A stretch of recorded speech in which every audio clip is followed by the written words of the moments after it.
What's up guys, it's Philip here, and for this video I just kind of want to go a little bit off the script and kind of give you guys just a raw update of where I'm kind of at after my procedure to repair my torn pec that I sustained in December of 2021. If you want to kind of know the earlier stages of it and kind of right after the procedure, go watch the video that I've already made about this injury and kind of the initial stages, as well as kind of what you can do to just kind of deal with it for the time being. But when I actually tore my pec, of course I looked to the internet for guidance, because what better place to find factual information than on the internet? But I was pretty disappointed by the lack of really firsthand experiences that people had recorded for a torn pec, and really one of my magnitude. Just for anybody who hasn't seen my previous video, I completely tore the, what is it called? Clavicular, golly, I can't think right now. The sternal head of my pec. So your pec major has your clavicular head and the sternal head that make up the pec major, and they both attach to your humerus. And I tore the sternal head, which is the bottom portion and kind of the major portion of your pec. I tore the tendon completely from the bone at the tendinous connection to the bone.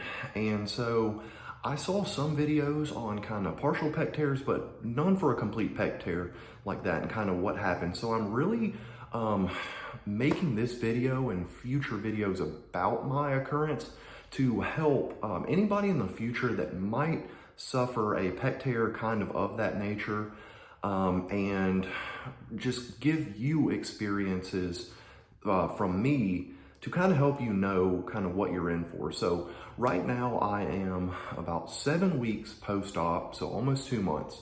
And for anybody who doesn't know, according to what I've been told by my doctors, it takes about 3 months for the tendon to re-heal to bone, and that's if you get the procedure.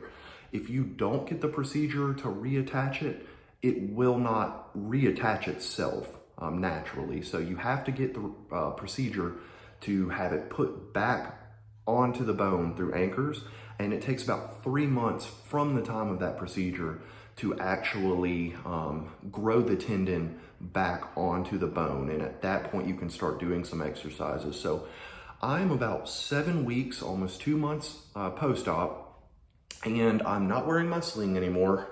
I can get it wet if I want to, and I've gotten pretty much normal range of motion in it.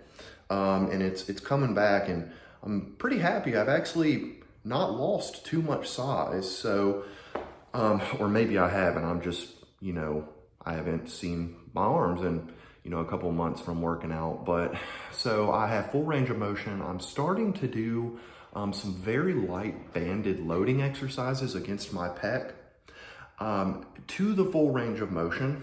And I'm also working on kind of my rotator cuff muscles at this time to kind of re-suction the humeral head into that glenoid cavity. Your rotator cuff muscles, from what my PT has told me, actually holds the ball of your humerus in that glenoid cavity, kind of suctions it in. So when you have the procedure and you don't use your arm for a couple of weeks, a month, or really up to about a month and a half, it actually can loosen those rotator cuff muscles. And so right now it almost feels like the capsule of my shoulder is lined with a rubber band. It's not a smooth movement. When I try to move it around, it kind of skips along and it's inconsistent. So yeah, I have pretty much normal mobility over my head and in front of me, and I can kind of just move it around. I'm good to go for really daily activities that aren't load bearing. And I'm looking forward to about a month from now when I can actually start loading it a little bit more and get back to kind of where I was. And just to wrap this video up, I wanted to just encourage anybody who has a serious injury like this to not let it hit you all at once and to not take the entire recovery timetable just as one big blow. Try to break it down into pieces and find the victory in each milestone that you get back to. So just being able to move my arm normally again and do cardio and legs like normal is a huge milestone for me right now. And when I start doing banded exercises, as weenie as that sounds, will be another milestone. So just break that whole timetable to recovery down into milestones that you're gonna reach and find the small victories on your way back to where you were.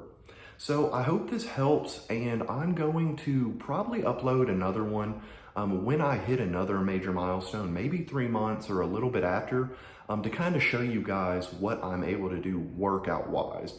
So if you have any other questions, or you just want to share your experiences with your injuries and just overcoming them, just drop them down in the comments below and just help me and I'll try to help you. I hope you guys have a good day, and I'll catch y'all later.